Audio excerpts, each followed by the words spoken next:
today? No idea.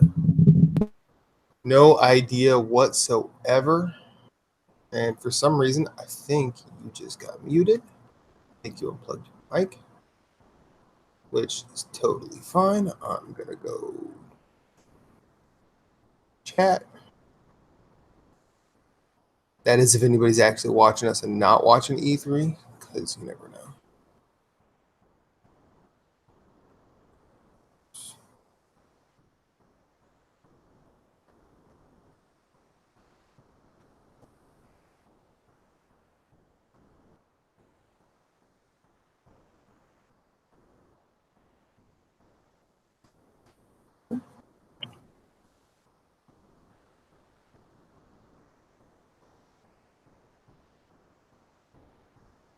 Hello, chat.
Hey, Corey, I don't know if I can't hear you.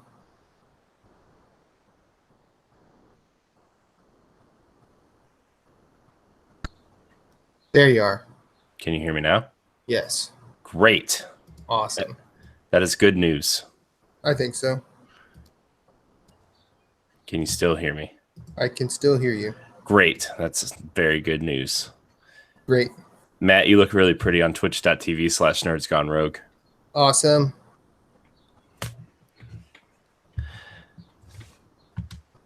The Square Conference. Live in 7 minutes, says giantbomb.com. Yeah, that's what they all say. Oh, man, I've never seen so much Keanu Reeves in my life, dude. Right? Just the memes and everything today. That was cool, though. That reveal was really cool. That was.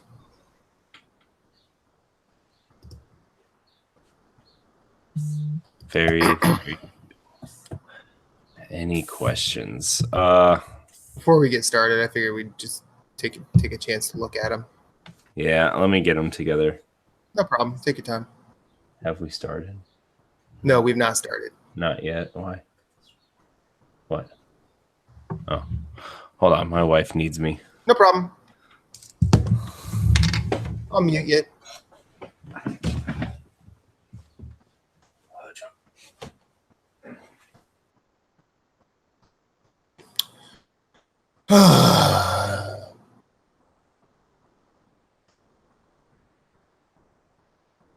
Okay.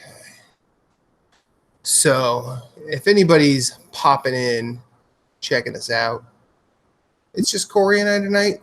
Moose wants to watch the Square Conference.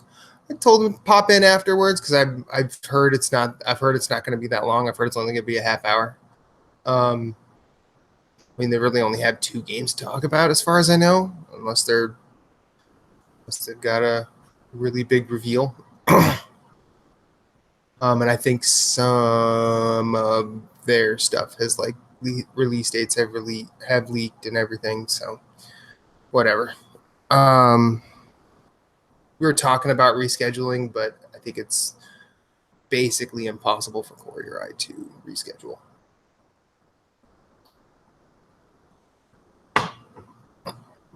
And you just have to unmute yourself, Corey. What are we rescheduling?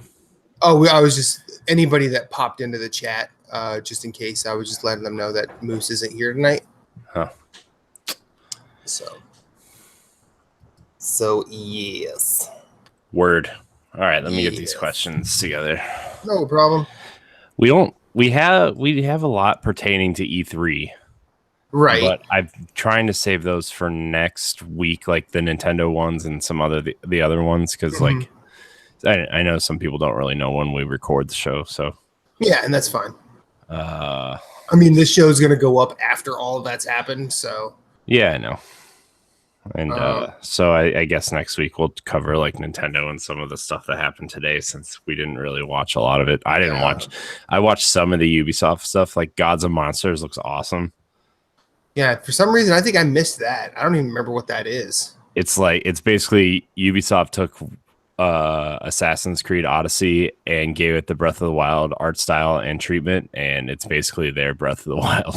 But you fight Greek mythical monsters and gods. Okay. So. Yeah, I was watching it, and for some reason I must have just stroked off during that, because I do not even remember seeing that. It was at the very end. It was like their last thing. Oh, you know what? When I was watching it, the stream crapped out after the Division.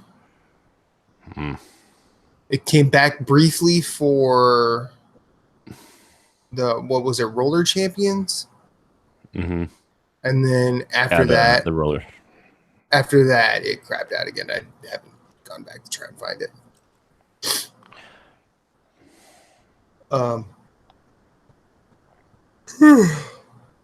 Tired today. Yeah, me too, man. I was up late watching the Bethesda stuff last night. Which that was an all right conference. Yeah, it was all right. The first half was kind of bad, but what was the first? I mean, I thought. I mean, I'm not bad, but it was just stuff I wasn't interested in. Okay. You know, like that Elder Scrolls stuff and Elder Scrolls Blades coming to Switch, and the Elder Scrolls Online stuff. Right. That new Arcane game looks pretty cool. Yeah. Though I don't know. I still don't understand what that game is. It looks like they're taking the concept from the Prey Moon DLC, like and turning it into a full-fledged game, which is interesting. Yeah. Yeah, that's Deathloop, right? Yeah. Them and the what was the other one? Not the Evil Within guys. Oh, Ghostwire. Yeah. Ghostwire Tokyo. With they had the lady talking, right? The Ikumi Nakamura. She was awesome. She's been my favorite thing of E3 that I've seen from E3 thus far. Like I actually scrolled back and just rewatched her talking again, just because I'm like, you know what? This is the kind of energy we need for this.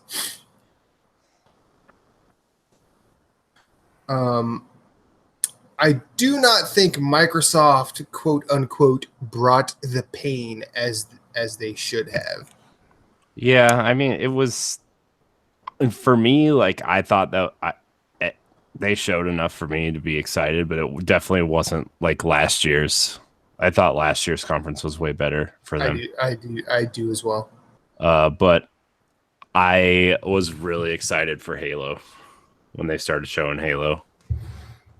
There, I sent you questions, relevant ones. I have a bunch for next week too, when everybody's here. Okay. Because there's some like PC conference ones. There's some. Yeah, I did not watch the PC stuff. Apparently, I saw Phillips in the chat in our Facebook chat, just saying, "Wow, this looks good. Wow, this looks good." Yeah, the Zoo Planet Zoo or whatever looks good. Yeah, the past couple. I tried watching the first year they did it and fell asleep. The year after, I tried again, and I think I fell asleep faster. And then this year, I didn't even try. Or no, or was it? This is the fourth year they've done it, right? It's like the fourth or fifth year. I'm not 100% sure. There was 1 year where I'm just like, nope. No, I tried, but I tried the other times and it was just. No.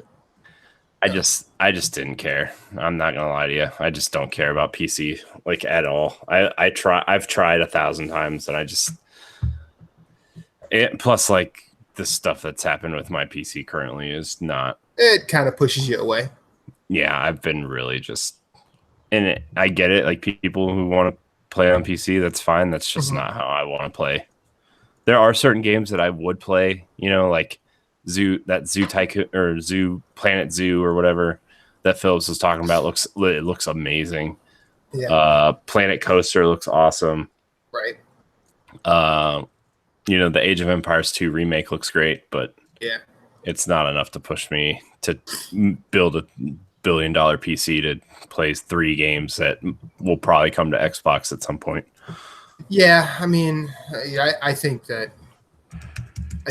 I'm edging my way towards that, but not because of anything that'll be shown there. Yeah, I mean, really, the only thing that you really get through having a decent gaming PC is just access to more. Yeah. I mean, really, it create like you talk about drivers and updates and whatever, but I think that it also creates the problem of choice. Like because you can go on Steam and you are just overwhelmed by the amount of games that are there, especially with a lot of the bad shit that's there. Yeah. Money of that gets in the way too.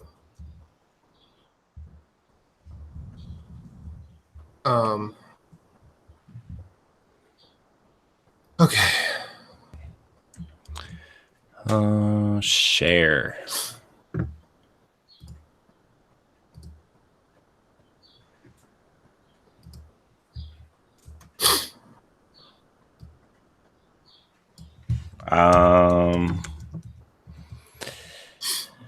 Yeah, I mean the Xbox stuff, like honestly, like the Gears trailer really turned me off.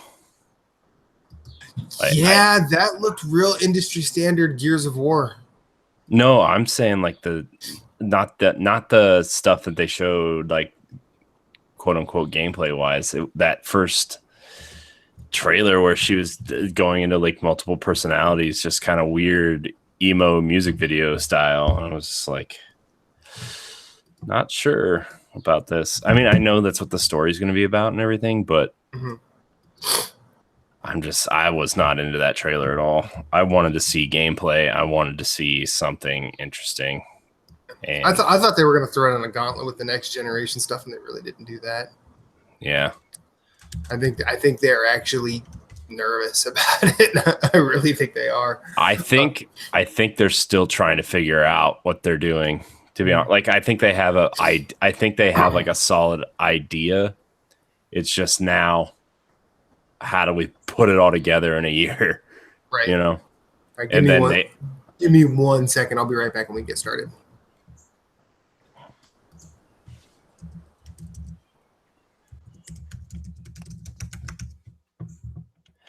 Yeah, so that's my thoughts on that. Stream looks good. Enjoying the stream. Stream looks good.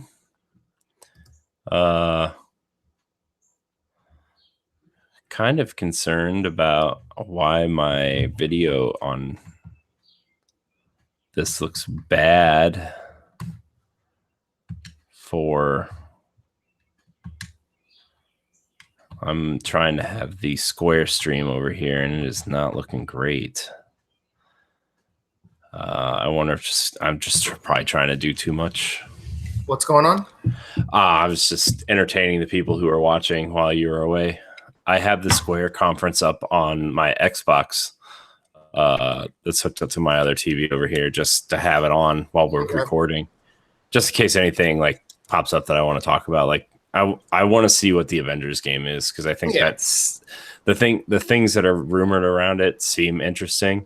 Well, they seem very you. Yeah. Well, yeah. They seem very, very you. Should we get started? Yeah, we can jump as Phil Spencer says, let's jump in. Okay. That's how he opened the Xbox conference. I know. I was being an Xbot. E3 cited. Yeah. All right. 3, 2, 1. It's a lockdown, baby. You drive me crazy.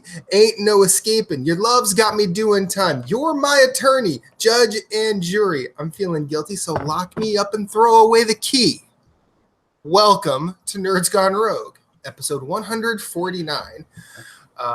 Those are some sweet rhymes. They were some sweet rhymes. That is the voice of Corey Dierig, Nerds Gone Rogue's video-in-chief, fearless leader, and not a legend once, he's a legend twice. Double legend Corey Dierig's how we call him.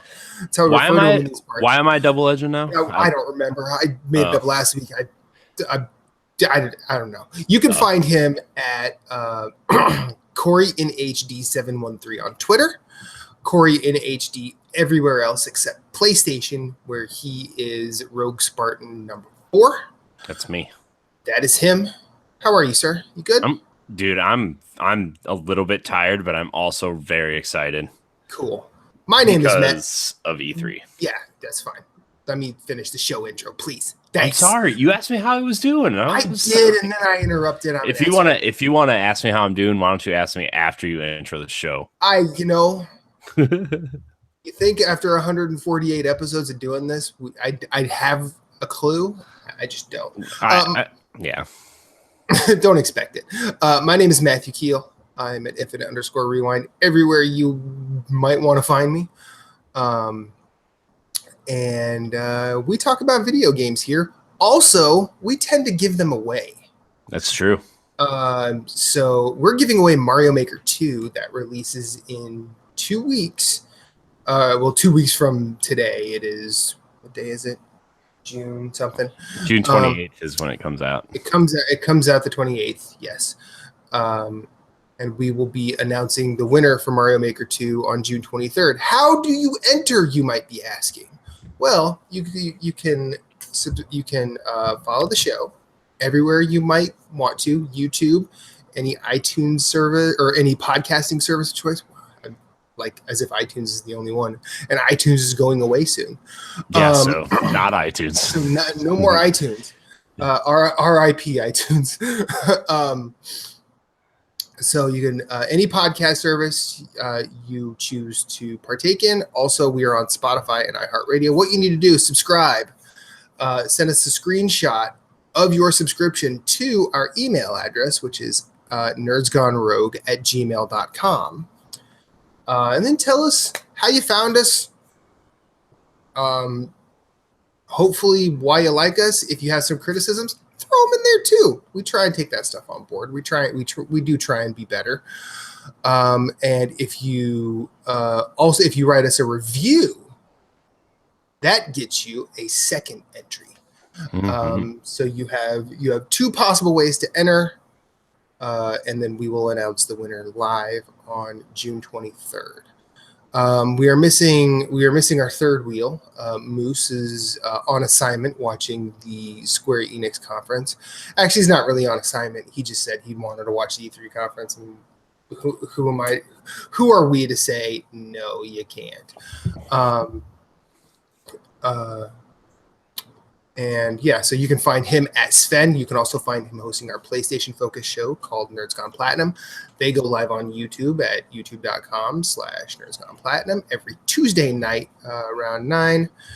And then their podcast goes live on Fridays on podcast services. This show is also affiliated with a website called nerdsgonerogue.com. You can find everything. You can find everything we do there.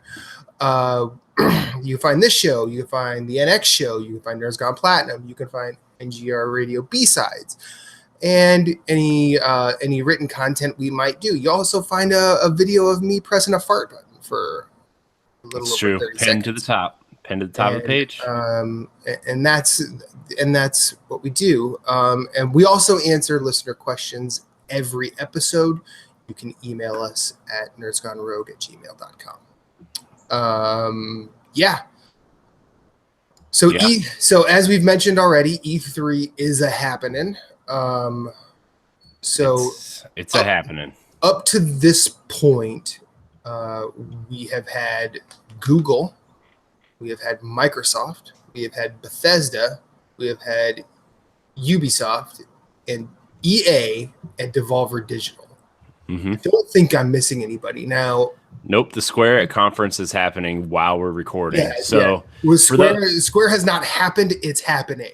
For some reason, okay, before we get started, for some reason, our numbers in the last like 3 months have spiked a significant amount, which I'm extremely happy for. So I'm going to take this moment to explain how we record, even though we kind of explain it through housekeeping and stuff anyway. But some people skip through that. Whatever. Sure. We record live on Monday nights, and then since our show isn't really based on timing it around news or anything, we'd go live, and then the following Monday we will have an edited podcast. So if you are a newer listener, by the time you hear this on a podcast feed, it's a week old.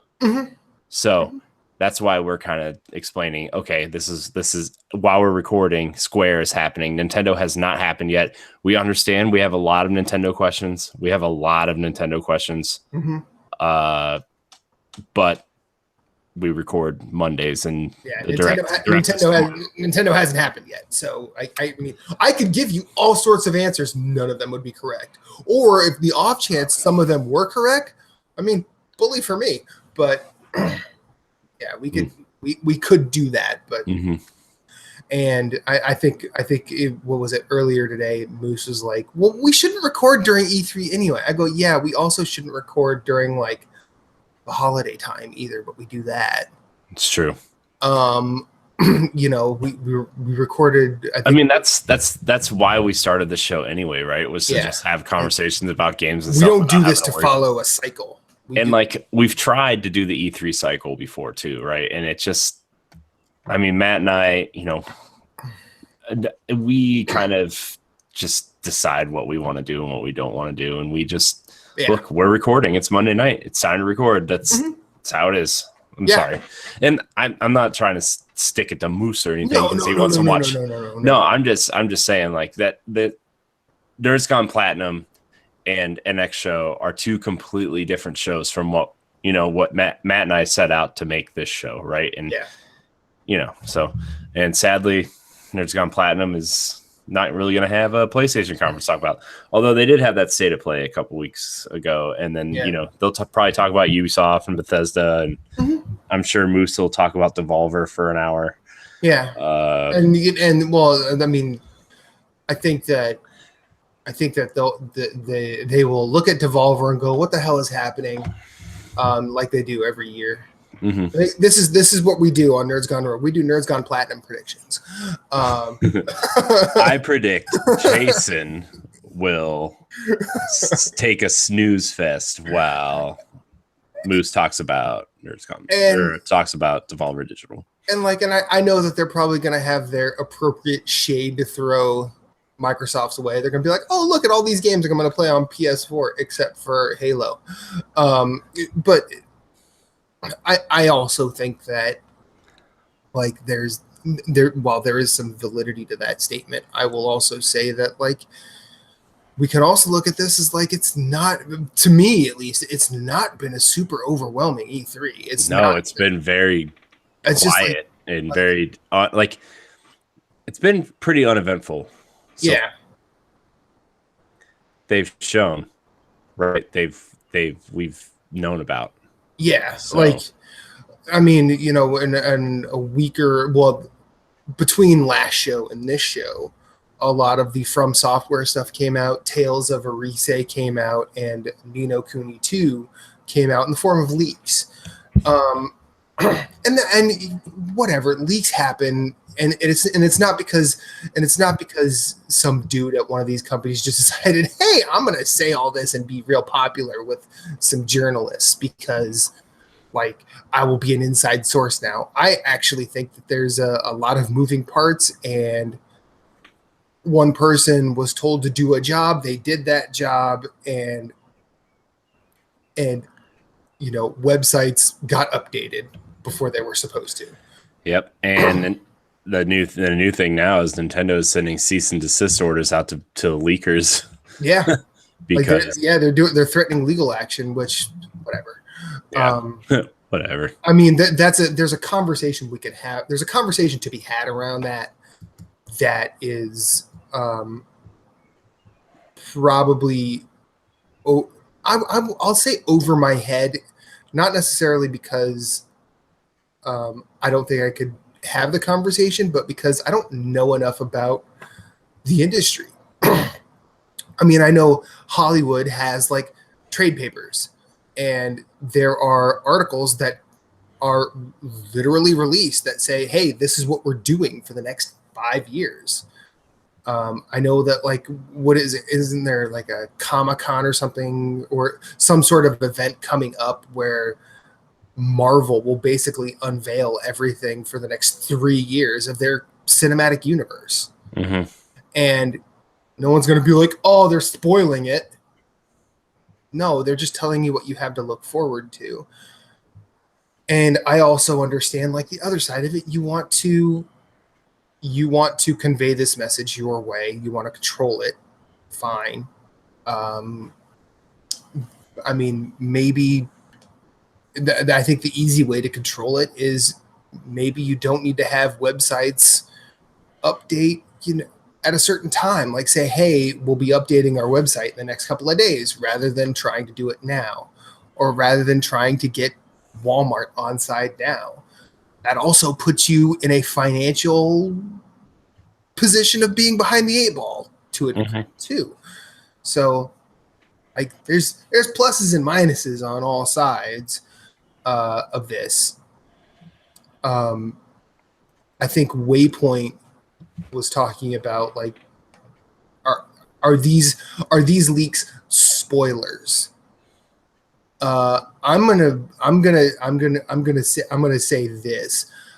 If they're leaking an announcement for a game, there's nothing spoilery about it. Sure, you want to be there, you want to have the conversations, but if you see a story on Kotaku, Reset Era, or any of the bigger sites like IGN, GameSpot, you have the option not to click on it. Mm-hmm. And here's the best part: like, all this stuff, all these leaks that came out before, they didn't tell you anything. Like, yeah, From Software's new thing with George R.R. Martin, Elden Ring, leaked a couple days ago. What do we know now after Microsoft has happened? From Software is doing a game with George R.R. Martin called Elden Ring. Mm-hmm. Like, I got nothing from that trailer, and I'm not going to knock From Software for it, because here's the thing: I think most From Software players understand that a trailer doesn't tell you anything. Yeah. Like, Bloodborne's trailer told us nothing about how good that game was going to be, because you don't. I mean, even the Sekiro, like, stuff, like those announcements, they didn't tell me that was nothing about that showed me that it was going to be my favorite game this year. Nothing of that. I mean, did I know I was going to play it? Yes. Did I know I was going to buy it? Yes. Did I know I was interested? Yes, because From Software makes games that I like to play. Am I interested in Elden Ring? Yes. Am I going to play Elden Ring? Yes. Do I need to see any more of it? Nah. Because it's not, nothing's gonna matter until I get my hands on the controller. Yeah.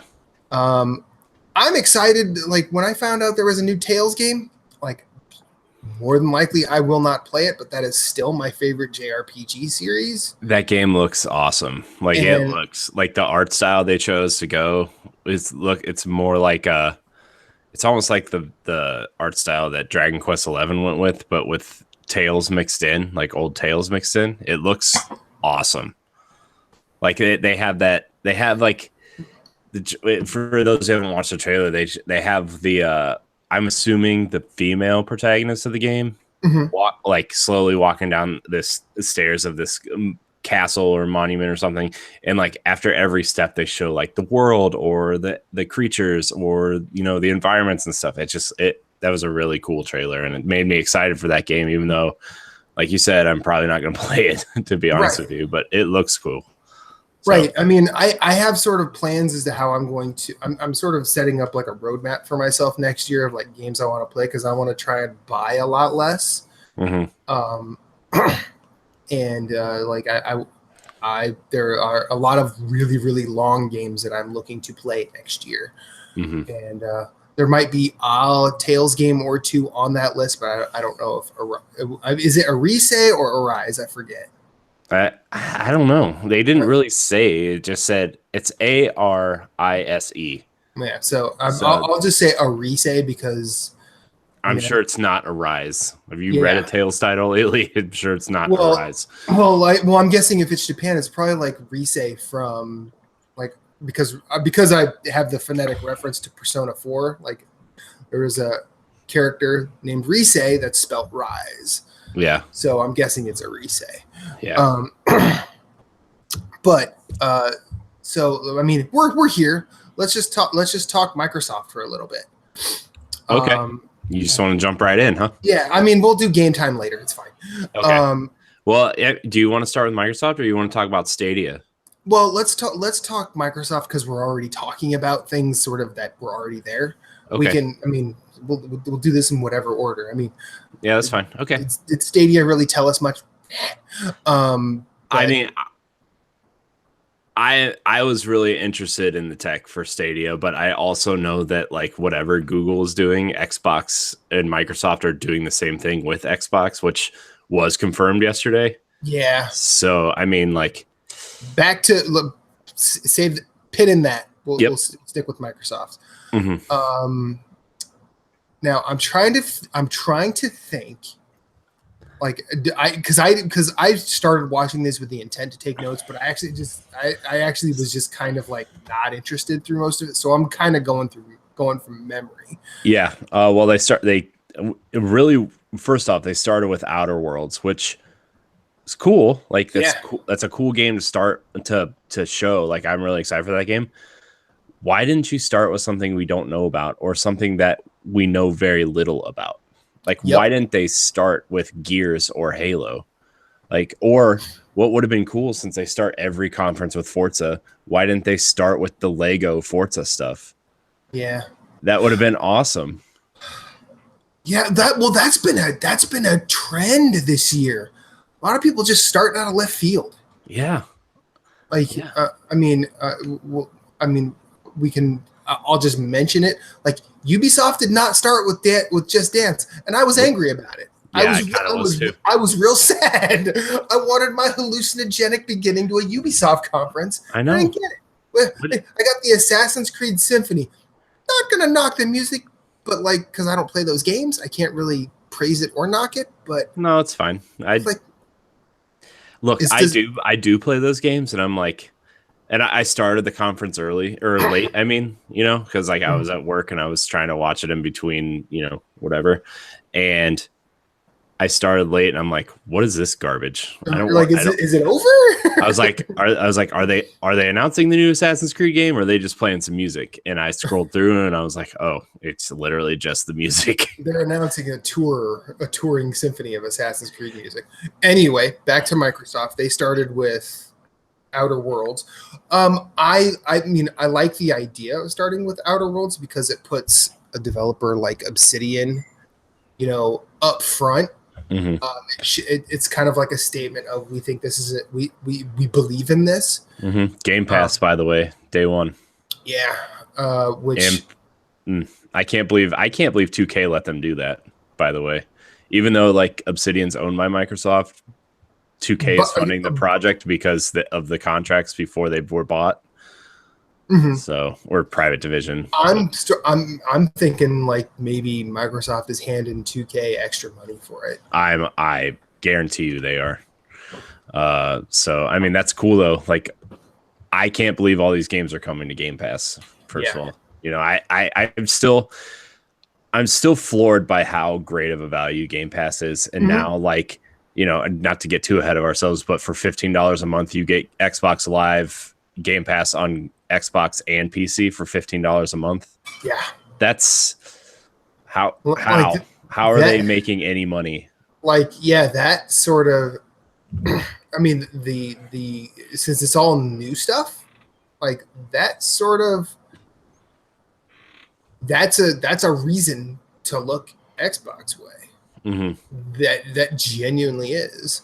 And then when you pair that with like the xCloud stuff they talked to later, and that every single Xbox One and Xbox Scarlet is going to be your own personal server for xCloud, along with their Azure data centers. Like, Microsoft is swinging hard. I mean, yes, but also like that puts them having the Google problem as well. Like, it needs to work. Yeah, well, but they also, unlike Google, are giving you choice of, you can play on PC, you can play on Xbox, you can download the games. The next Xbox confirmed to have a disc drive, so you can buy physical copies, or you can stream it. Like, they can get out of the Google stuff. Like, they have a less problem than Google does, because you can download the games or purchase the game physically. Or there's more of a concept of ownership. Yeah. Whereas on Google, like, they're not addressing that at all. Yeah. And also, unlike Google, you know, I know some people will disagree with me, but Xbox has first party games and Google does not. True. You know, I mean, they have one exclusive, and it's Baby's First Survival Horror and Guilt. It's not exclusive though. It's coming. It's like timed exclusive. Or yeah. So, but see, and I think that this creates an interesting fight. But also, like, is it going to be Google versus Xbox, or is it going to be Google versus Microsoft? Now hear me out. If it's Google versus Xbox, there's only one winner. If Microsoft as a corporation is gonna fight this fight, this could be interesting. Yeah. Well, I read a really interesting article on Eurogamer. I think it was I forget what the title was. It was like Microsoft is preparing for a fight, but not against PlayStation. And it was all about the fight for the cloud-based future against Google, and it was super interesting. Well, Sony cannot. Well, that's why Sony, I think, the memorandum of understanding. Yeah, that's why we got the handshake picture. Like, Sony's like, well, I think we're just gonna have to pick a side here, and I mean, the enemy we know, right? Right. The enemy of my enemy is my friend. Well, yeah, but like, technically, Google is the enemy of their enemy, but there's like, you know what, the devil, Yeah. And I think that's why that's happening. Who knows? Like, I will say this, like, I wanted Microsoft to swing a bit harder than they did. Oh, so did I. I think they made. I'm not going to say they did like anything super incorrect, because I don't think they did. I think that they could have.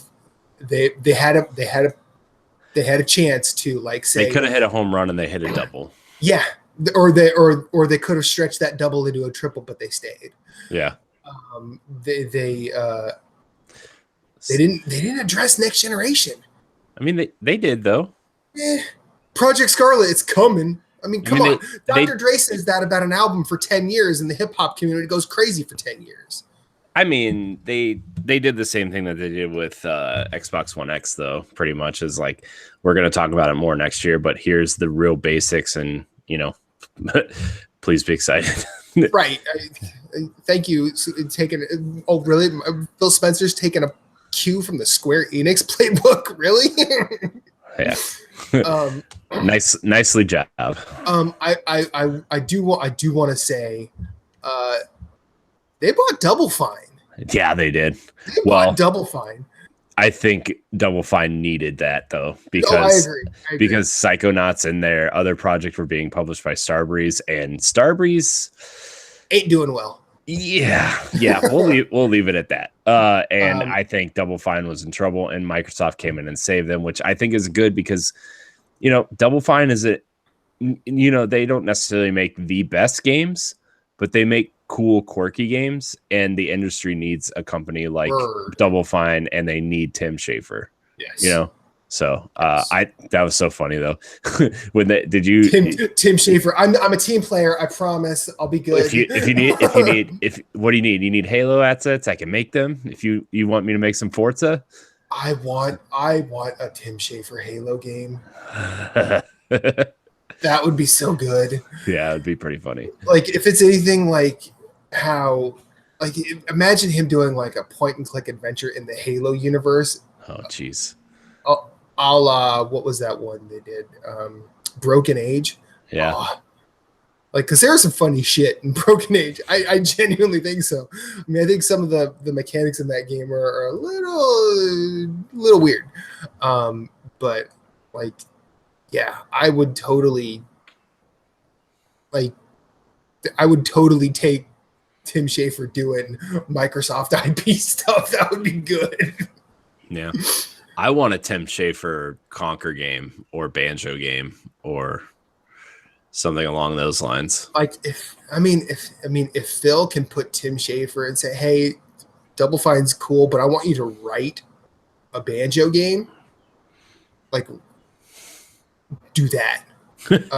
Like I like Double Fine. I genuinely do. There's a lot of like you said, the industry needs a company like Double Fine because they do weird shit, and weird shit is always better. Like I think we need a Double Fine very much in the same way we need a Hideo Kojima or a Suda 51 or a Shinji Mikami,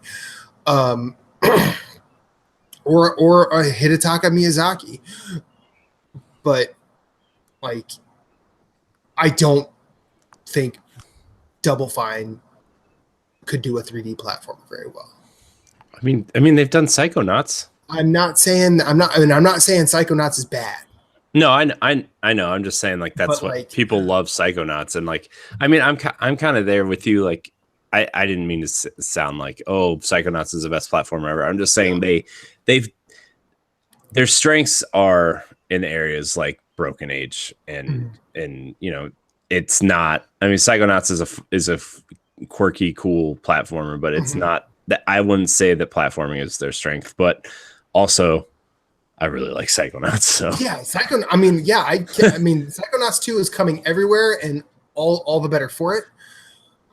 But and I will play that game. I will play it. I will probably love it, and that'll be fine. But very much in the way that how do I want to say this? Very much in the way that like think about a game and go with me on this one. Think about a game like Super Meat Boy. That game is equal parts writing and equal parts mechanics. I feel like Double Fine can do writing and presentation here and mechanics here. And if they could be put in charge of like writing a Banjo game and Rare did all the mechanics around it, fine. I'm good with that. Or or even like the ukulele team, like those are all people that worked at Rare anyway. But I mean, ukulele was cool, but it's not like the most fantastic game. Although I do have to say they're making a 2D platforming ukulele game that looks awesome. Okay. It looks like Donkey Kong Country Returns is what it looks like. All right. With like a top-down almost Mario 3D world map system. All right. And with 2D gameplay like Donkey Kong Country Returns. It looks awesome. Okay. Ukulele was a cool first try for that studio, right? And I'm glad it got funded and everything. And Team 17 is now their publisher, so they're funded, which gives me, I have high hopes for this second ukulele game. And I would actually like to see them, Microsoft give them Conquer, because the humor in ukulele is very Conquer, right? Right. The quest giver in that game is a snake and his name is Trouser. Okay. Yep. I mean, like, he's a trouser snake. Yeah. Yeah. And doesn't he have shorts on? Yeah. And the tail goes through both legs. Yep. Yeah. Mm-hmm. I mean, video games. Yeah. So what else happened at Microsoft? Well, Ninja Theory revealed Bleeding Edge, which is Borderlands and Overwatch. Yeah, that's exactly what I said. Like, I feel like this is the game that Ed would confuse. Like when he was talking about how Overwatch was Borderlands. Yeah. I think this is the game he was talking about. Yes. Yeah, we do. We had that exact same conversation.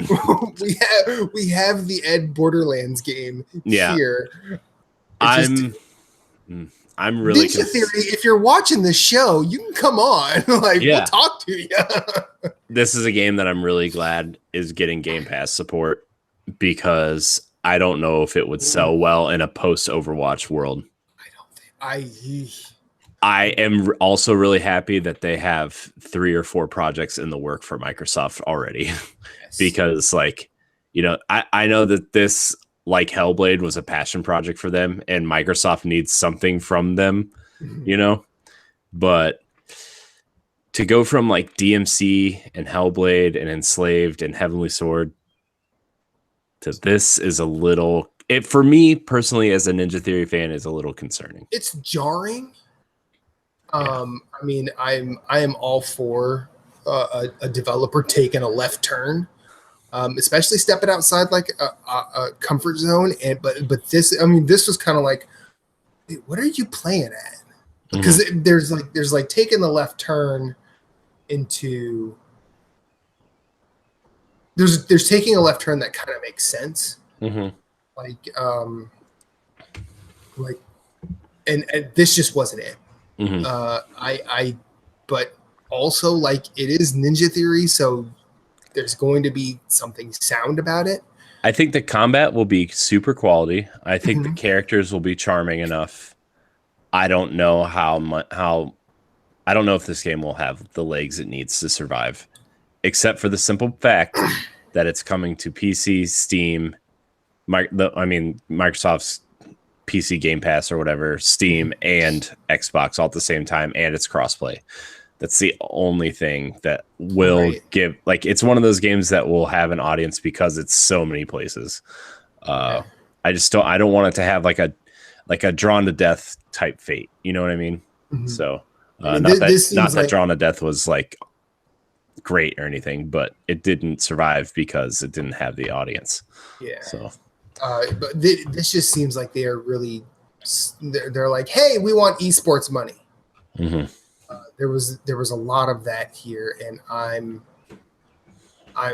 just not sure about it. Yeah.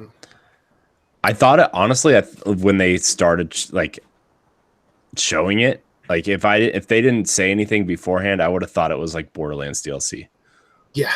So speaking of which, speaking of Borderlands DLC that's available now, for Borderlands 2. Borderlands 2, 7 years later, getting DLC. It's free though, and also Borderlands Handsome Collection is on Game Pass now with the DLC. So there you go.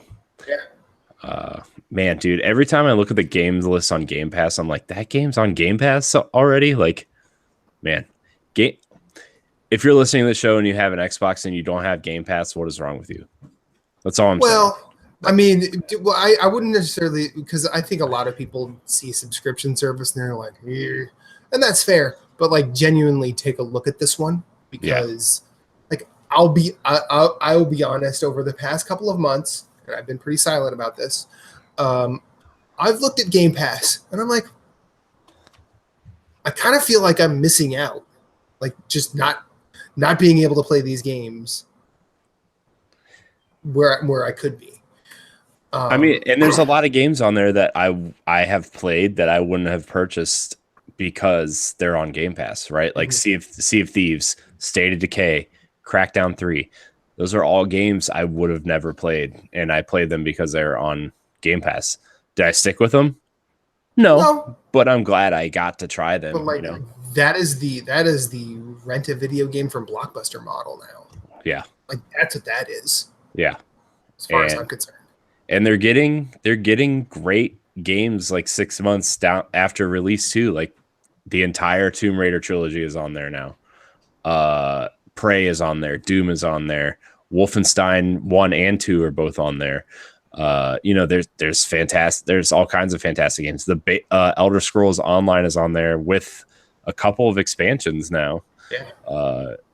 Fallout 4, Fallout 3. There's a lot on there. So I know I'm just naming Bethesda games because I don't have the full list in front of me, but I know Bethesda is like really in bed with Microsoft. Yeah. I could pull it up if I knew where my phone was, but I don't. Any other like highlights other than tech from Microsoft? Yeah, from Microsoft. I mean, besides the Gears 5 trailer, I'm super stoked for Gears 5 because I watched some Game Informer footage afterwards, and the new escape mode, the 3-player co-op, it's they're describing it as Left 4 Gears. It's a 3-player squad-based, class-based, run-based game with created levels. Like you can build your own levels and share them with friends. And you have to escape the level before, like the whole point is you go into this hive, a locust hive, and you have to plant a bomb to destroy it. And it releases poison throughout the hive, and you have to escape the hive before the bomb goes off. And it's really interesting. It looks awesome. So, I mean, I can't wait for Gears 5, and Philip's already said he's going to co-op it with me, which I would not say no to that because it's crossplay with the PC versions. And also Xbox One X version is going to run at 60 frames a second through the campaign and the multiplayer. So really exciting. And then Halo Infinite looked fantastic. I was getting some real Halo 2 vibes from that, even from the Master Chief's design. Mm-hmm. The armor set is straight up the armor design from the Halo 2 remake, straight up. And I was like, man, this game is going to be awesome.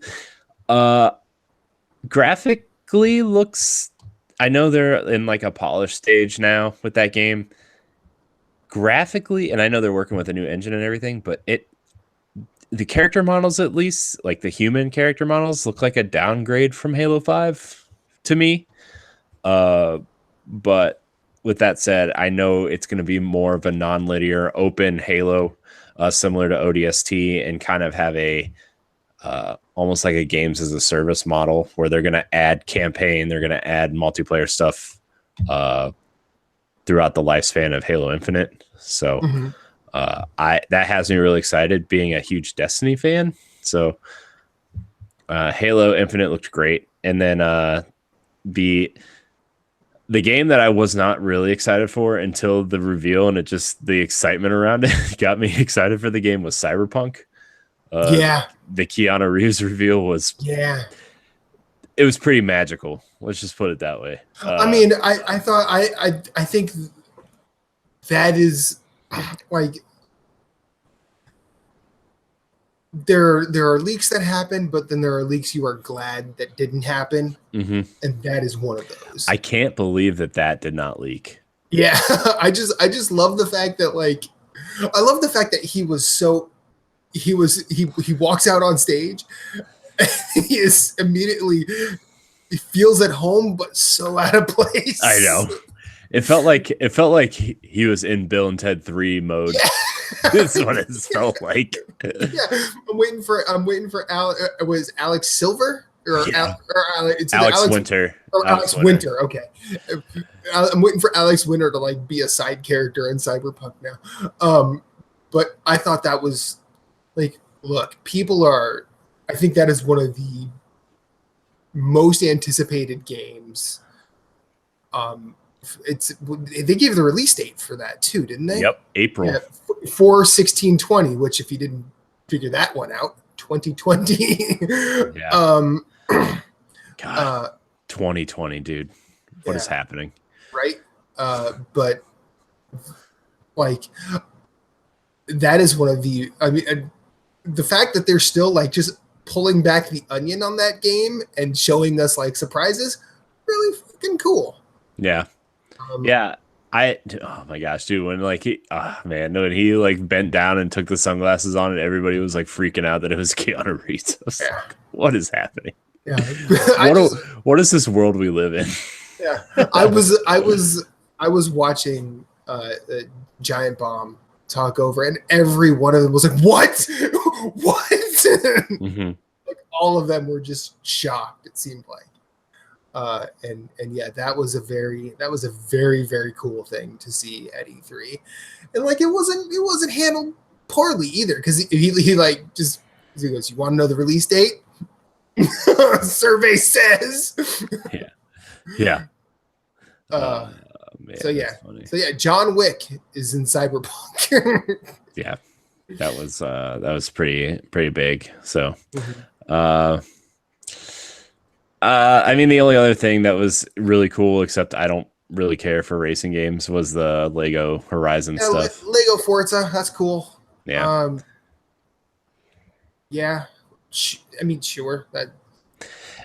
Yeah, I mean, they did the Hot Wheels thing for 3, and that was really cool. Yeah. And now they're doing Lego, which is equally as cool. There's too many other games to play. I'm sorry, and racing is not the genre I play except Mario Kart. So yeah, if it's not a kart racer or Burnout Paradise, I'm kind of yeah. And they did Toy Cars and Burnout Paradise, so cool. So now we can I guess if there's anything else for Microsoft, I don't remember.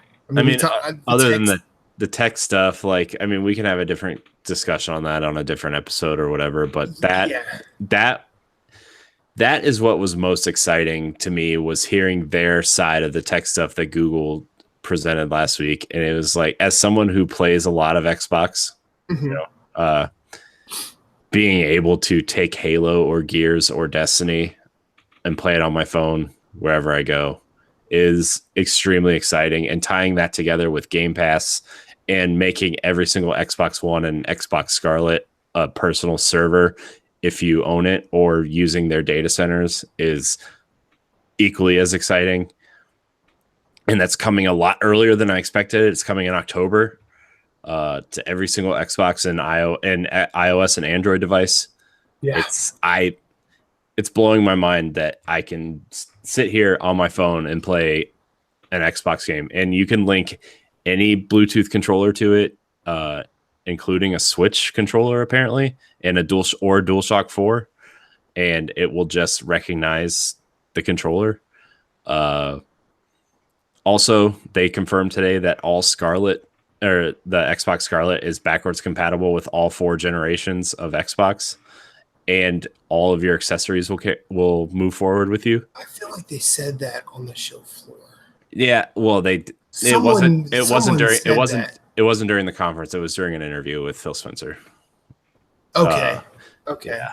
I feel like I heard someone actually say those words, and I don't remember where. Yeah, Phil said it in an interview somewhere. It wasn't during the conference, but I know, Phillips was really mad when they said 8K, 120 frames a second, possibly, which to me tells me normal people games, they're aiming for 4K 60. Yeah, on everything.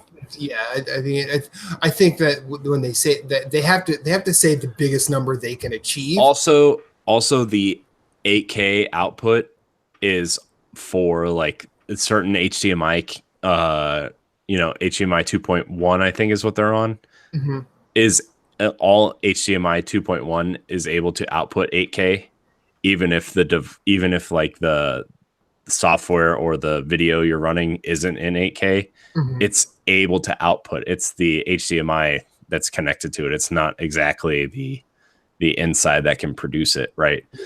So if they're using HDMI 2.1, it's the same thing with the PlayStation 5, right? It's like they're using HDMI 2.1. So technically, it is outputtable. Yeah. at 8K, but that doesn't mean what you're producing is 8K. Yeah. So I mean, it's a nice bullet point, but highly unlikely at this point. Yeah, right? like and I mean, the cheapest 4K TV I found was, or 8K TV I found was $4,500, and that was the 55-inch Samsung QLED. yeah. So Yeah, and I don't think there's anything out there that broadcasts in 8K. So what are you doing? Right. But yeah, I mean, and all of the technical stuff, like I mean, as I said before, I like that they sort of put more of a package around it rather than just saying, this is what we're doing, abstract, and everything works from our data center. Like what we'll do in a little bit with Google. But I think that them saying, hey, you can buy a game and play a game. You don't have to stream it. The concept of ownership is still a thing. And I think it's going to be a thing for a while. I don't really see what makes that not a thing anymore. Yeah. And them saying, hey, you can still own your stuff, probably the right move. But yeah, let's move on. Before we go to Google, let's briefly talk about EA, because I'll be real with you. I watched the Star Wars thing and I watched Apex Legends. That's all I watched too. I did not watch anything else, frankly, because I wanted to sleep. Yeah. The only reason why I watched the Star Wars stuff is because it's Respawn and I'm interested in their projects, and I figured we were going to talk about it. Yeah, so. Like and like Apex Legends, that stuff was cool. I liked that they're finding a way to separate the elite from the casuals. That's kind of heartening for a player like me who doesn't play often, and when he does play, it's not well. So I like to tell my teammates that they need a bigger backpack because I'm a large person they need to carry. Yes, yeah. I hope you brought your weight belt today, because you are carrying me. I like the new character. I like the little backstory they got for the new character. Yeah. I think that I still think that is, whether or not it's the best battle royale game, I think it's my favorite. Partially because it's one of the two that I've won, and partially because I think it's still fun. Even if I jump in and play, even if I jump in and just gonna play a match, die in 5-10 minutes, whatever. Like it is still fun to run around that world. Yeah, I played a little bit this weekend, and it feels really good because not to like say what I've been playing, but last weekend Jesse and I played some Blackout, and I moved over to Apex, and I think Apex is just for me at least is just way better to get into than Blackout, because like I'm not great at shooting people, right? But if I can, use a lifeline to heal people, or provide a airdrop or whatever, or if I could use what's the guy that you can use the big dome and to shield people from stuff. Yeah, Gibraltar, to use the dome in a final match situation, like a final showdown situation. That's what I like to do. Even in Overwatch, like I love to use Lucio or Mercy, because I like to heal people or buff people, because that's my strength, right? I'm not great at shooting people. Yeah. Although in those games it's a little bit easier to shoot people in Overwatch than it is Apex, but my point stands. So, but yeah, I like the new hero. Watson is cool. Yeah, and I think that while the battle pass stuff might not be for me, because I like to play multiple things, and I usually don't stay at one thing for too long.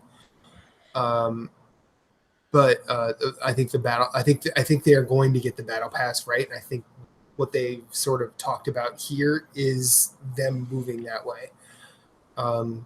because remember, like, battle passes are still relatively new, and companies have to be you have to be new at them at some point.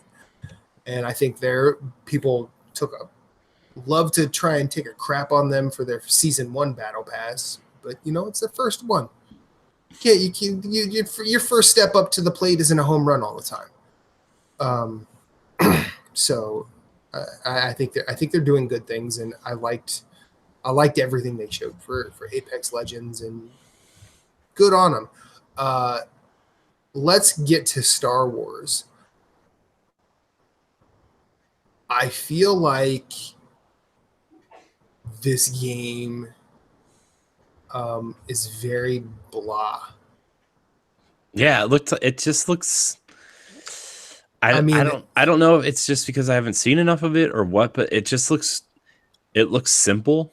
It looks very linear, and it looks like a Star Wars game that may have come out early in like the PS3 era. Well, I wouldn't go that far, but I'm not saying in terms of looks. I'm saying in terms of like level design and combat, and you know what I mean, just like the simplicity of it. I've also heard what they showed on stage is not what they're showing behind the scenes. Yeah, like behind the scenes, there's a lot more. I guess a lot of people are saying that there's a lot more Metroid in the game. Yeah, Vince Zampella said in an interview with Game Informer that it's heavily inspired by Metroid Prime and Dark Souls 3, which is, I think they took some inspiration from Sekiro. That's all the combat you saw was like I'm pretty sure I fought those exact fights in Sekiro. And that's pretty much the combat loop, which is why I think From Software should make a Star Wars game. But and then the minute you see everyone grapple off, I'm like, wow, this is everything from Sekiro. Now, am I gonna sit here and proclaim that Vince Zampella and Respawn basically lifted that from Sekiro? No. Yeah, because video game development takes a long time, and it takes a long time to get to a point where you can announce something that's a year out. I mean, the combat director did work on God of War 2 and 3, so I have faith that he knows combat. Yeah. So yeah, this game did not put its best foot forward. No. But because it is Respawn, I will say I will look at it and probably buy it because I like their games. And like, I'm not the biggest Star Wars fan, but I am a Respawn fan, and I like cool action games, and spoilers, I like Metroid Prime. So yeah. And I'd be surprised if anyone didn't see that one coming. No, but I think that I like the choices they made, and I like the fact that when Greg Miller said, "Hey, can you be a Sith or a Jedi?" They're like, "No." And he's like, "Why?"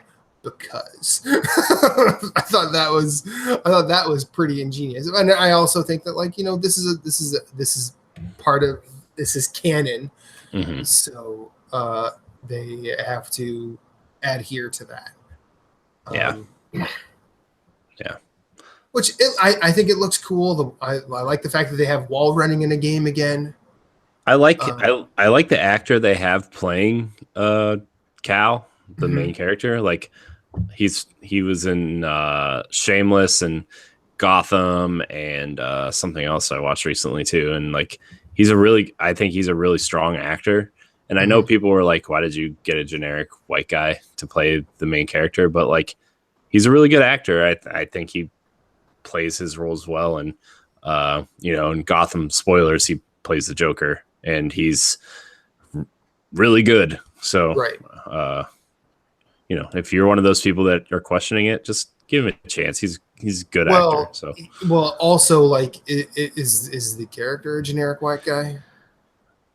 I mean, I don't know anything about the character as lore wise. What? So In Star Wars, yeah, I mean, I don't know. This is his first appearance in anything. So I mean, I think that was probably decided by the people, the lore masters at Star Wars. yeah. So the rumor is like he's the youngling who survived in episode 3 when Anakin murdered all of them. It's like a post execute Order 66 or something like that. Yeah. So, but yeah, like despite this game's not so great showing, like I'll play it probably. I'll definitely. I think this is a game that like I'm not 100% sold on, so I'm not afraid to see more of. And yeah. So let's move on. We could talk about Google briefly. I want to say that I like the fact that they had Larian as a part of their press conference. I don't think this is. I mean, most of what they said was. Well, I don't think they have any tried. They don't have any like complete exclusives. Like they have Baby's first survival horror game in Guilt. Yeah, it looks like I don't know if you played Rhyme. No, I think it is that team. I think it is. Yeah, it is. It is like it looks like Rhyme with the lights turned off. It's like it's. I mean, it looks like a Double Fine survival horror game. Yeah. And would I play that? Sure. Because I think that like a survival horror game in that package is more appealing to me. Yeah. Again, I like the idea of Stadia. I hope it works. Also, like there's still a lot they have to sort of tell us. There's a lot of questions.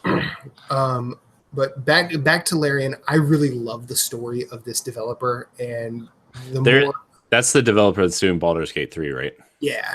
They did Divinity Original Sin 1 and 2, but like the more I learn about them, the more I'm just like, you know what? I haven't played one of their games yet, and I really fucking should.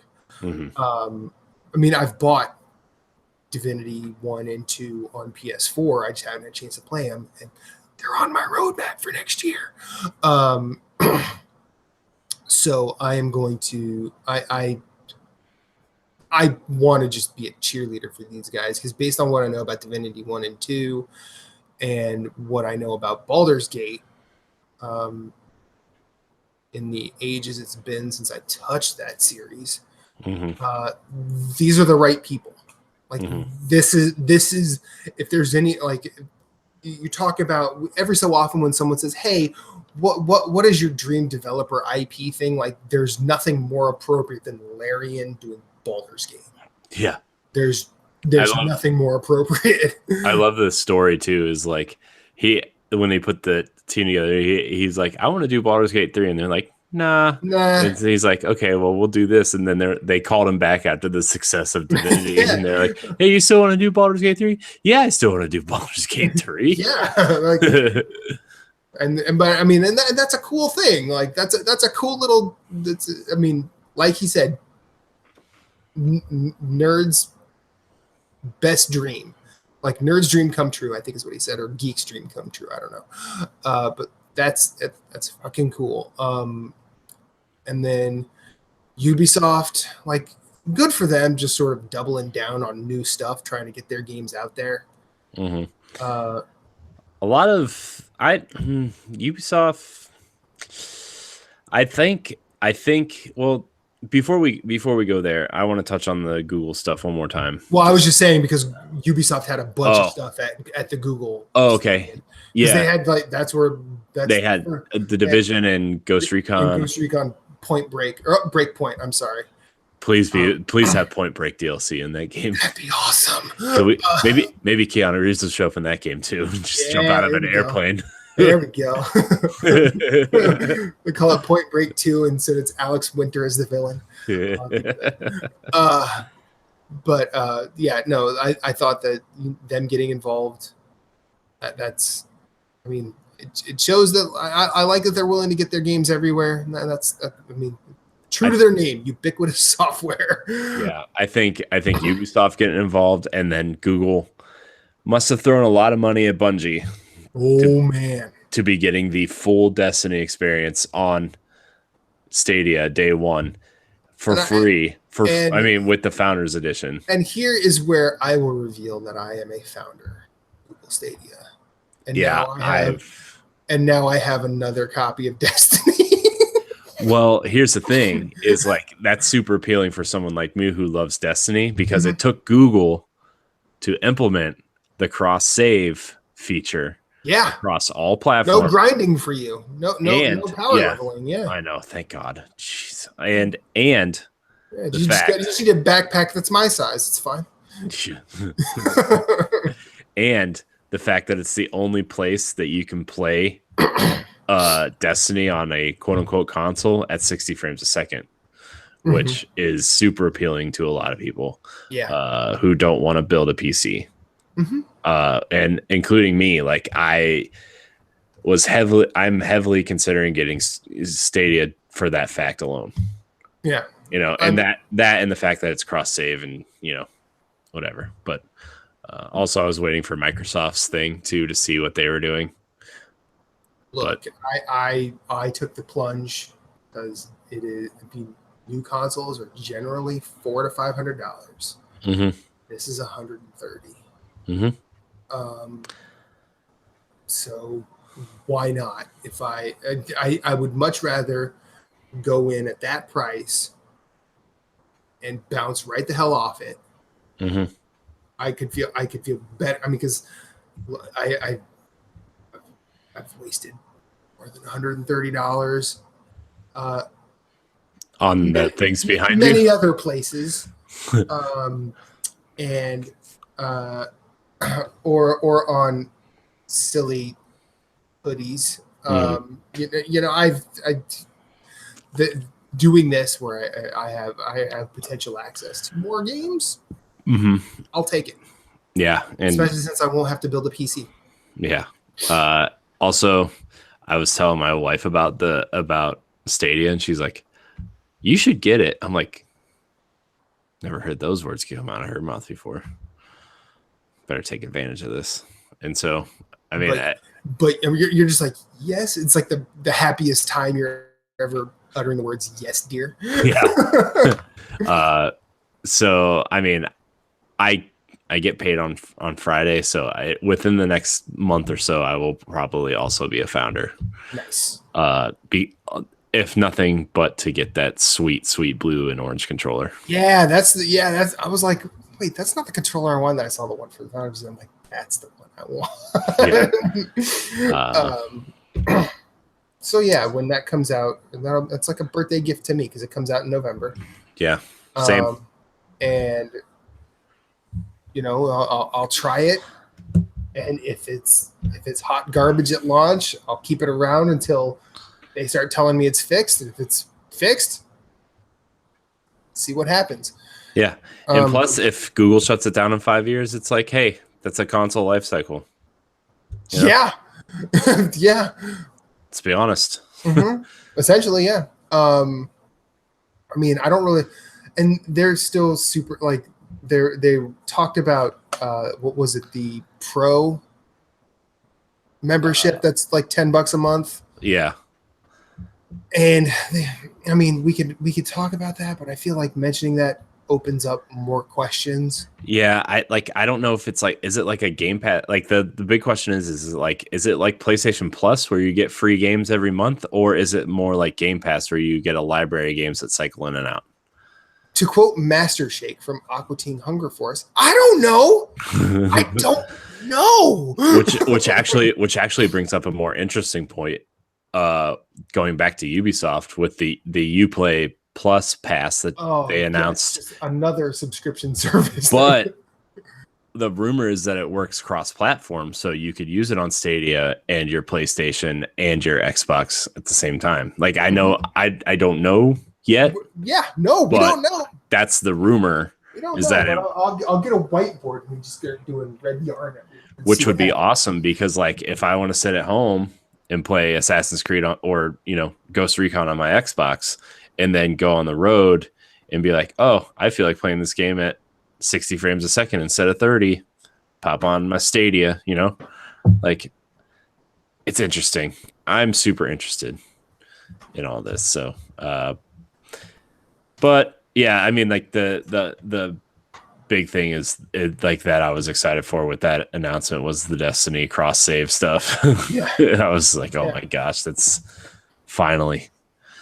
So yeah, I mean, is it me or did it look weird?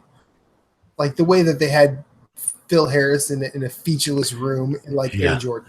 Also, did you notice that both presenters in that thing were wearing blue and orange, and the founder's controller is blue and orange? Yes, I noticed. Okay, just wanted to throw that out there in case people weren't sure. Also, Phil Harrison, cool guy, but he looked like he was about 20 years too old for those shoes he was wearing. Well, I mean, those shoes are like the first Air Jordans, like those 30 years ago. Yeah, and then some. Yeah, but also like I feel like that's typical corporation stuff. Like the high level executives will come to there's always that one executive that comes to work in like a suit and like red Chuck Taylors because they can. Yeah. Because like they've earned it, if you will. Yeah. Which is why I when I become an executive anywhere, I'm going to wear, my Adidas like I do, because I will have earned it. Mm-hmm. Spoiler alert: no one will ever have me as an executive unless this blows up in some weird way. Man. And if that does, I'm making up my own title. Like, okay. CBSO, Chief Bullshit Officer. Oh, God. Man. So. Fighting for our future, Reba. Yep. We're going to be rich. She gave me the thumbs up. That's all I need. Okay, so I think that kind of wraps up Google. Mm-hmm. We can talk a little bit about Bethesda. Is it weird that we're the only two people we know that are like excited for the Stadia? I don't like I mean, to be fair, I haven't really talked to a lot of people about it, but I just feel like it's nice to have someone to talk about Stadia with. Well, I mean, I think I think the perception around Stadia is odd. Because there are a ton of question marks, and I know that like when Phillips gets talking and he basically speaks in terms of what he knows about technology, and what he knows about technology might dictate his answers, and that's fine. I'm not saying that I know something that he doesn't. But I'm also, I guess the easy way to describe it is like I'm up for a good time. And yes, I chose my words, and that was partially true and partially for a laugh. But like I would much rather try it and it be bad than for me to just poo-poo it without knowing. Mm-hmm. Like and I think that we could talk about the tech and what is widely known about tech, and point out to all the reasons why this doesn't work. I don't know what goes on behind closed doors at Google. I don't know what they're doing with data centers. There might be a data center in my floorboards. I don't know. But if it comes out and it works in ways that people I know, I'm using Phillips as an example because he's the only person I ever really talked to about tech. But like, if there are anybody, if it comes out and it works better than people who know about tech think it will, I just have to say, well, what do you have to say now? Apparently it works. So apparently you were wrong. Apparently there was some shit you didn't know. And then if it comes out and it doesn't work, what are they going to do? Haha, told you so.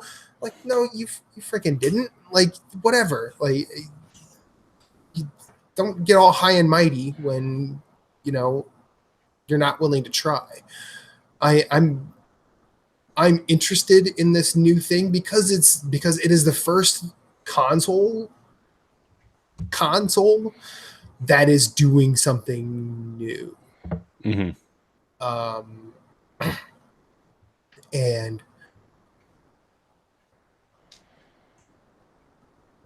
I have chose to spend the money. No one chose to spend it for me. Mm-hmm. And yeah, that's kind of where I'm at. Yeah. Same. I mean, if you haven't come out if all you've come out of the two Google things we've had for Stadia, if you've come out of those and been sitting there going, nope, you're wrong, nope, impossible.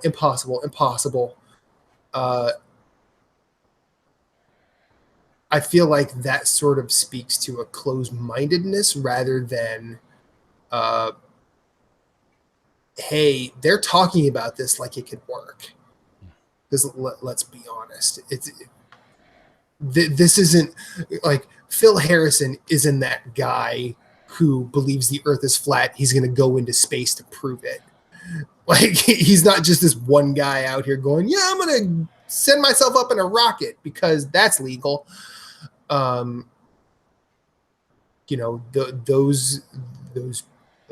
guys have been doing research, and they are people that know vast amounts of things, more than I ever will. And if they're coming out here and saying, hey, we have confidence that this could be cool and we want to sell it,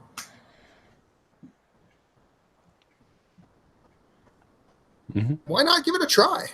Yeah. Plus, like I said, I'm down for a good time. Plus, like, if you don't want to buy the Founders Pack next year, it's going to cost you $10 a month to try. Like, if you just sign up. Plus, I'm sure there's going to be free trials everywhere. Oh, yeah. So, like, what's the harm? Plus, you can use any controller you want. You don't have to use theirs, right? So, unless you're playing through Chromecast, then you do have to use theirs for Chromecast. But, that's a very interesting proposition for someone who likes to play games and doesn't want to spend $500 on a new box next year. Word. So, yeah. Anyways, and also, like, I mean, I have another sort of inroad into this. Like, I mean, we've seen my phone screen on this show, and it's cracked to shit. So there's, I mean, I could hold out till November, and if this works really well, what's stopping me from buying a Pixel? Right. So who can we talk about next? You want to talk a little bit about Bethesda? Yeah, let's go ahead and talk about Bethesda. So apparently new Doom is just as good as the old Doom, and I can't wait to play new Doom. Right. Dude, okay, so during that gameplay demo, all I could think about was I loved 2016 Doom.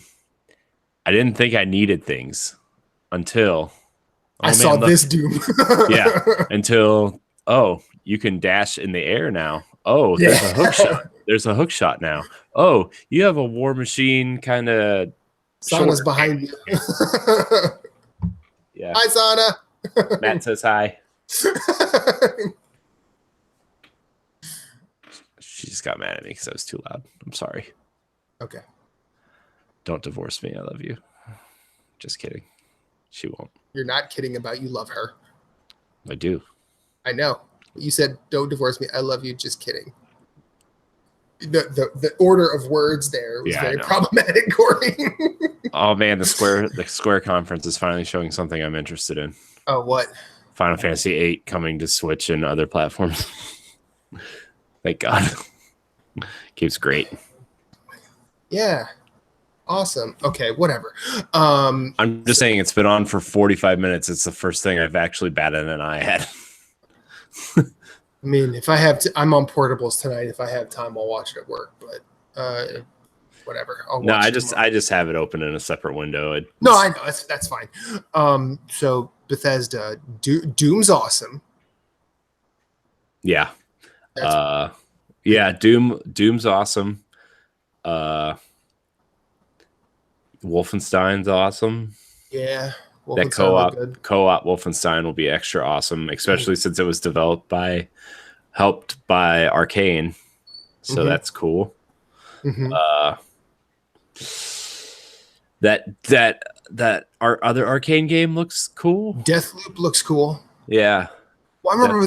I don't remember what were they. There was something that came out prior to the conference, and they were talking about something and Deathloop, and they're like, "Oh, Deathloop, that's definitely Shinji Mikami's team," Yeah. but it wasn't. It's Arcane. Yeah. Which is awesome. But yeah, Deathloop looks really cool. What's the Shinji Mikami's team? I always forget. Tango. Tango, that lady from Tango, talking about their new game. You remembered the title. You told me before the show, but Ghostwire Tokyo. Ghostwire Tokyo, like that. I rewound or I scrolled back through this conference just to watch that lady talk. Like I think she brought she brought a perfect amount of energy to talking about a game and being someone that like knows what they're making and able to be enthusiastic about it at the same time. It wasn't necessarily like EA conferences prior where they get like that super earnest indie developer, like the little developer that could. Like this is someone who has worked on games. And I agree with what Alex Navarro tweeted out today. Like this woman has the perfect amount of chaotic good energy, and I have the utmost respect for it. And then there was like a part of her bio where like apparently she watched Hellraiser a lot as a kid. Oh, good on her. I think her name is Akumi Nakamura, and if anything, I will support their game because of her. So thank you, Ikumi, for selling me this game that I cannot tell you anything about because I completely forgot it. I completely forgot what it is, which means I just need to watch her talk about it again. Yeah. Yeah. Anything? Oh, it was nice to see Todd Howard come out and say, "Yeah, Fallout 76 kind of stunk, huh?" Yeah. Which I think that's the correct move. Yeah, I can't believe they spent that much time on it, though. To be honest with you, no, I really can't either. But I mean, between them talking about that game for that long and EA not talking about Anthem at all, like who knows? Yeah. I mean, Bethesda is always this interesting company that I like root for, but I don't really like. I am excited for Doom and Wolfenstein, but that's about it. Like, I think Tango always does interesting things, but I don't like horror games. Yeah. Elder Scrolls and Fallout and what I'm assuming Starfield they make cool things that I'm not interested in, so, but Bethesda's just a company that I root for. Yeah. And so, but man, Doom and Wolfenstein, I can't wait, man. It's gonna be awesome. Doom, man, dude, Doom, it just looks way more over the top than the last one, which I didn't know how they could do that. Is that possible? Yeah. So new Doom, and that comes out November 22nd, which is 2 days before my birthday. So 3 days after mine. I think it is exactly Chris Haar's birthday. Yeah. I think it is exactly Chris Haar's birthday. But yeah, I think like Doom is a game that I will buy. Yes. This year. Yeah. For sure. Mm-hmm. But I don't really have much else to say about Bethesda except Arcane's game looks really cool too. Yeah, they talked about Rage 2, and yeah, I have no interest. Sure. Like, oh, and then I have to mention, both for Philip's sake and my own childhood's sake, a new Commander Keen. Oh game. yeah, like it's like the joke that I've made the last couple years. Well, the thing is, it's not even a platformer. It's a mobile gadget game. It's like a. I was kind of like, why? It looks like a midday Cartoon Network cartoon. Yeah. Yeah. Is what it looks like. It's like, kid just got out of school. I need to distract him with some TV. Put Commander Keen on. Yeah. And like, I think that's cool that they looked at that license again. I'm not sure I'm a fan of the way they're doing it. Yeah. And I mean, it is what it is at this point. Look, I mean, how many people outside of us nowadays really know who Commander Keen is? I mean, like, besides like the people who are playing PC games in the 90s, like, yeah, like, I mean, yes, if a cartoony Commander Keen platformer coming out this day, like, that's not for anybody under 40. I mean, except maybe me, and I'm 39. Yeah. So, yeah, like, I mean, and that was, I mean.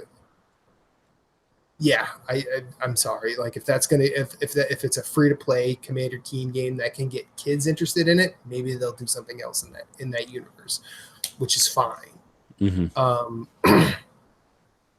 But I'm just glad that they did not decide to let that IP languish anymore. Mm-hmm. I again will not engage with this because it's not really how I play games.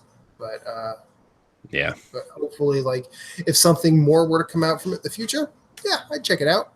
Mm-hmm. Almost without hesitation. Yeah, for sure. They're showing the Avengers game right now. I was just distracted a little bit. How's it look? Look all right? It looks like let's just say when they showed a little bit of gameplay from Black Widow, it looked like they lifted those animations right out of Tomb Raider. Awesome. So that's what I'm assuming it looks like. And then now all the voice actors are sitting on a couch. Nolan North, Troy Baker, all the let's just say it's all the heavy hitters in the voice acting industry are sitting on the couch right now. So. The Voice Actors Union, president accounted for in Square Enix. Yep. Okay, so we're about 10 minutes after 10. We're going to quit the E3 talk. I know there's one or two conferences. I mean, Ubisoft, the only game I really wanted to touch on was Gods and Monsters, mm-hmm. which looks really, really cool. Well, apparently I missed like some of Ubisoft conference. Just watch the trailer. It's 2 minutes long. That's all you need. I'll go back and watch it again at some point. We'll talk about it next week. That Devolver I haven't watched all of, and then Square's going on right now, and I haven't watched it. And I think we still have Nintendo to come tomorrow. Uh-huh. So we're gonna do game time like super quick. So Corey, what have you played this week? Well, all that Stadia and Destiny talk got me really back into Destiny. I've played a lot of Destiny this weekend. Did you ever check out Void Bastards? No, I did not. I downloaded it. That's about as far as I got. But sure. Let's just say I played so much Destiny that I leveled a Titan from level 1 to level 50, and from the lowest light level to I think I'm like at 560 right now in about 5 days. That'll do, Derig. That'll do. Yeah. So. I am. Do you have anything else? Not really. No. I played some Switch stuff. I did play some Team Sonic Racing, which, if you're gonna pick up a kart racer on Switch, it's not gonna be this one. Sorry. Okay. That's my opinion. That's my quick opinion. So. All right. I finished Gato Roboto. Yes, I did play a little bit of that as well. That game's good. It's fun. Ends real nicely. And yeah, I enjoyed my time with it. And then I am working on the final trophy in Sekiro. By next week, I should have my 125th platinum. That's awesome. And that's all I've got. Do you have anything else to add? I kind of stepped in there. No, it's fine. I don't really have anything else to add. I mean, I've been busy trying to get ready for E3 stuff and,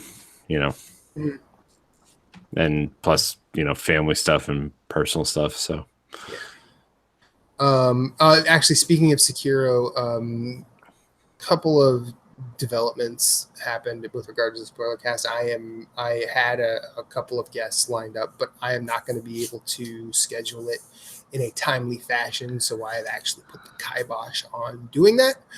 I had Moose hooked me up with Richie Tooties and Michaela from Obelisk. I was going to talk with both of them, and I just some personal things have come up, and I'm just unable to actually schedule it. So thank you to both of them for at least responding and talking to me about scheduling that. I am sorry to have wasted their time. I have apologized to them individually, like apart from this. But yeah, I got to deal with life. So now we're gonna finish out the show with listener questions. What do you say, Corey? Let's do it. All right. First off, the man, the myth, the legend, Deshaun Malone. With Stadia and Xbox really pushing streaming, what are your thoughts on this tech, and is it something you're excited for? Well, I think I could say yeah. Yeah, I mean, for certain things I am, right? Yeah. Like, honestly, I think the persistent online games are going to benefit the most from this, believe it or not. Agreed. Because most of it is actually done server side anyway.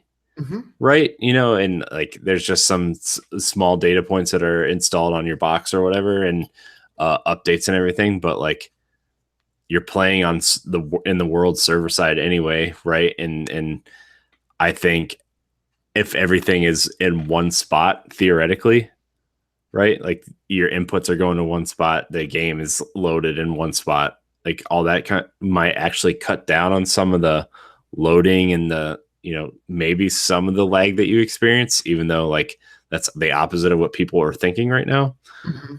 Like I think Destiny, The Division, Anthem theoretically can all actually benefit from this type of service. And that's what I'm most excited for. Plus the fact that I'll be able to take my Guardian anywhere on any platform and stream it, play it on my Xbox, play it on Stadia, play it on PlayStation, play it on PC, that kind of thing. Like that's exciting to me. And seeing more games do that with crossplay or with cross save, cross progression, maybe we'll see more games start to accommodate at least the cross progression style thing, because crossplay is tough. Right. Because you got to deal with different network infrastructures and putting them all into one thing. Yeah. And Apex or Respawn already said that it would take a lot of work to merge the networks to be crossplay. Mm-hmm. And that's totally understandable. Yeah. But if you can have that cross progression functionality the way that Fortnite and Destiny are doing now, and just be able to take your character no matter what platform, no matter where your friends are and everything, that's the type of thing that I think the streaming stuff is actually going to really help with. And that's what makes me excited. I haven't really told a lot of people this, but my dad and I are planning a trip and next year together, just me and him, because it's something that I've actually wanted to do for a while. And we're actually going to try to make it happen next year. And, I'm going to take some stuff with me to entertain myself while we're there. Right. Like I'm not going to we're going to, obviously that's not the whole point is to not play games the whole time, sure. Obviously, but like when we're, in the hotel or whatever, get winding down, whatever, like Yeah, I can take my Switch, obviously, but like, wouldn't it be really exciting to take a Stadia controller and play Destiny on my phone for an hour before bed, grind out some bounties, or grind a piece of gear that I've been hunting for a while? Like, Or hook up a Chromecast and do it on the TV. yeah, like, and that's exciting. Or, if I'm playing Gears 5 and I'm wanting to, just play a couple campaign levels, I can take my Xbox controller with me and play on my phone. And that's exciting too, and those are the types of things that make me really excited. And I think in a weird way, the Switch has actually made me come around on this technology more, because, not that the Switch is cloud based, but you can take your games anywhere. And that's the aspect that I'm really excited for. And I think that's why I'm excited for the Xbox side of the tech, because it's downloaded on my console, but my console also acts as my own personal server. So I can just stream it from my console to my phone instead of going through data centers or, bad Wi-Fi or whatever. I mean, I'm excited for it just because the next step with this type of tech has to happen. And I think the only way for it to happen is if there's some sort of consumer demand on it. And well, not even demand, just like involvement in it, right? You have to have that group of people that's going to prove the technology works too. And I think see, here's the thing. Like, I think there are companies, there are big companies in this country that recognize that online infrastructure is poor and needs to be fixed and needs to be updated. And while there's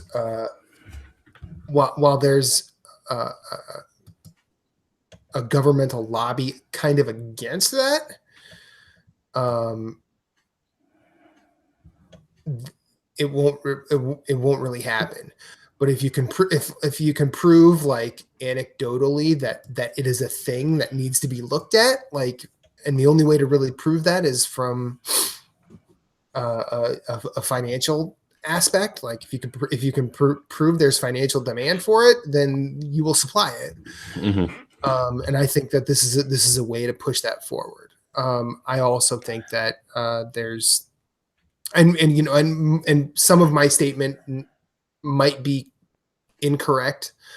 And I this is because I'm not smart, but that's just sort of the way I look at it, because let's face it, internet in this country is not very good, and it has never been at the forefront of anything, as far as I know, except maybe at the very beginning of the internet when nobody else had it. I mean, and that's, again, knowledge outside of my scope.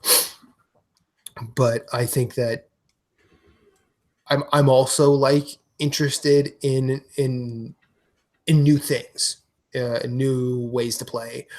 And if this is a new way to play that is viable, fine. I mean, like, look, I was this close to buying an Ouya when it came out. And then when I saw it in action, I saw all the problems with it. I'm like, okay, I'll wait. No, I'm not gonna lie. I was one of those people who walked into a GameStop one time and thought the N-Gage looked cool because you could play Tony Hawk on a phone. Yeah, like, I mean, all of those things, all of those things look really interesting until you start really exploring, like, viability of it. And, like, why did I do the Founders thing? Because it's only $130. Like, if they would have said, hey, $299, you have all of this, I would have been like, nope. They had to come in at a super low price. And if the Pro membership that I get for 3 months proves to not be worth it, done, canceled, bounced. Like, I will wait for either it to get better, or I will understand the shame of wasting the money that I did. But you never know until you try. Yeah, I mean, that's the thing too, is like, this tech is like, I mean, if you already have an Xbox, the tech is free, right? I mean, they're just providing it with your, I think it's free. Like if you have an Xbox, it's free, or if you have an Xbox Live account, it's free. So, and they haven't clarified if it's like Xbox Live Gold members get this tech or anything, but,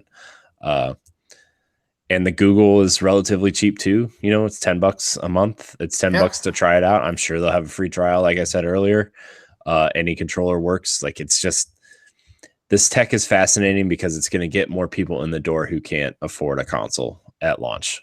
That's the big thing too. So, yeah. I think we can move on to Sam Hall's question. Yep. So Death Stranding and Final Fantasy VII have dates. Do they hit them? No.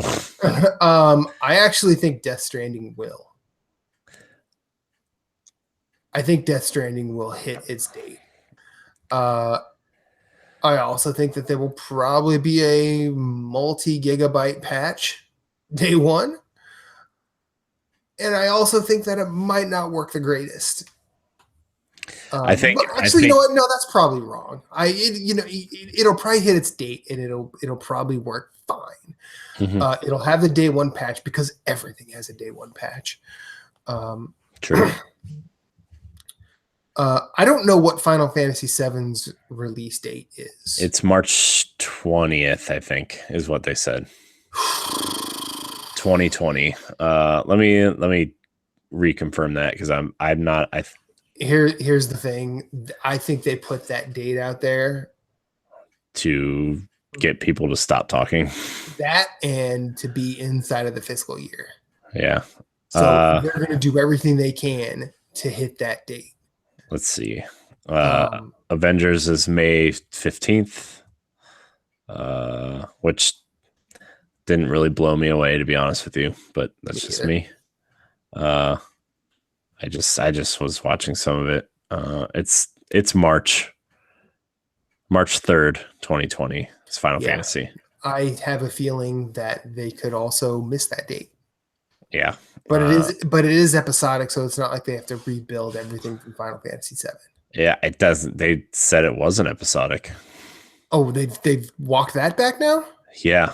According to the conference, it is not episodic. It is just called Final Fantasy VII Remake, and it is coming out March 3rd. Oh, that won't hit it then. No. Because they restarted development, didn't they? Yeah, but they could have used assets and cleaned them up, instead of like totally scrapping. It's not like a Metroid Prime situation, I don't think. True. I'll bet you Death Stranding hits, Final Fantasy VII doesn't. Mm-hmm.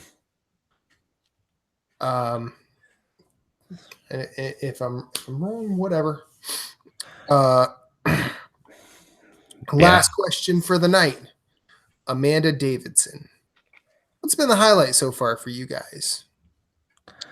Now, Amanda does not say highlight of what. I'm assuming E3. Implied it's E3, but hey, let's just take this out to its own abstract conclusion.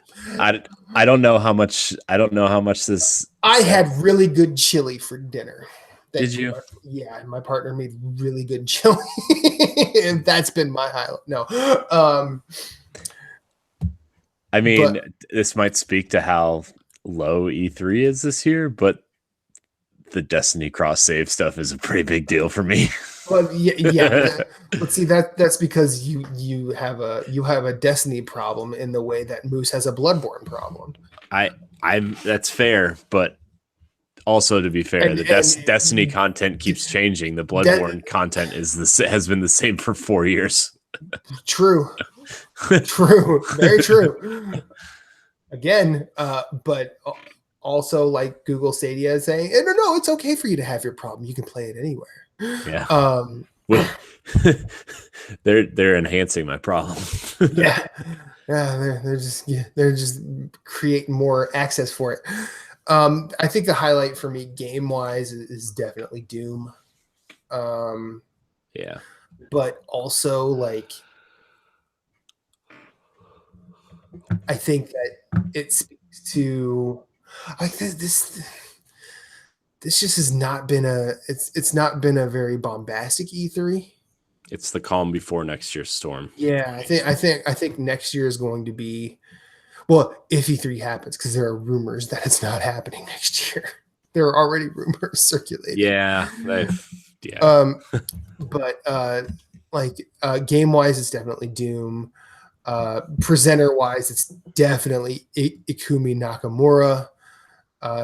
She brought fantastic energy to talking about Ghostwire Tokyo, and I'm really going to watch that game now. Also, like, it's nice to see that From Software is continuing creating new things rather than sequelizing everything. Yeah. And yeah. I mean, it's not been the greatest E3. I still have to watch Devolver and Ubisoft and to be fair, Nintendo hasn't happened yet as of this recording, which I'm actually super excited for. Yeah. And I'm excited. I'm excited for Halo Infinite. I'm a big Halo fan, and Gears 5, even though it didn't really show a lot. I think the collective most excited thing though is the Keanu Reeves reveal, even if you're not interested in Cyberpunk whatsoever. Oh, definitely. So definitely, like, that was a heartwarming thing. Yeah. So for me, that kind of seemed like that was the icing on the cake for most people. It's just the calm before the storm, and that's okay. We don't need to have a huge E3 every year. No, we don't. So we don't, and yeah, I mean, we're just lucky that the unstoppable tide of games just keeps happening. Mm-hmm. So I think with that we can call episode 149 concluded.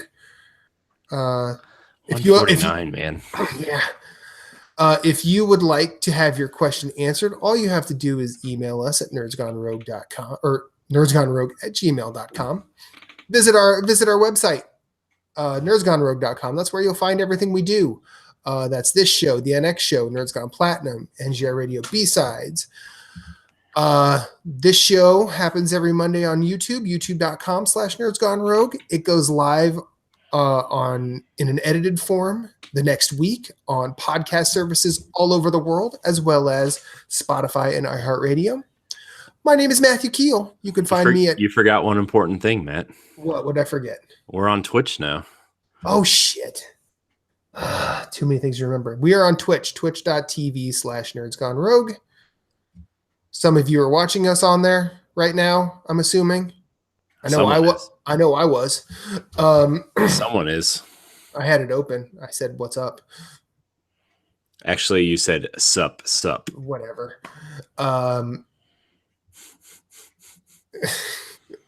Sorry, you'll have to excuse me. I'm developing a need to go to the bathroom, so I'm trying to concentrate on this and then the show, and you're just creating a ticking time bomb for yourself. I know. I have to pee real bad too. Well, it's for me. I don't know. But yeah, so if you want to get in touch with us, nerdsgonerogue@gmail.com. You can find everything we do at nerdsgonerogue.com. My name is Matthew Keel. You can find me at infinite_rewind everywhere you could possibly imagine. Corey, take us home. You can find me at CoreyNHT713 on Twitter and CoreyNHT on Twitter or on Instagram and Twitch. You can find me also on the NX show, and you can also find all of our content, like Matt said, on nerdsgonerogue.com. I think that's about it. Matt, these last couple episodes, just you and me, been a good time. Couple firesides, not bad. Not too shabby, Yeah. It's the calm before the 150 storm. You know what I mean? Yeah. You ain't kidding. Mm-hmm. Mm-hmm. All right. Don't look for another best of episode, guys. I'm not doing it. No. I will someday, but not today. Okay. We got to go. It's true. Banana and out. Until next time, we love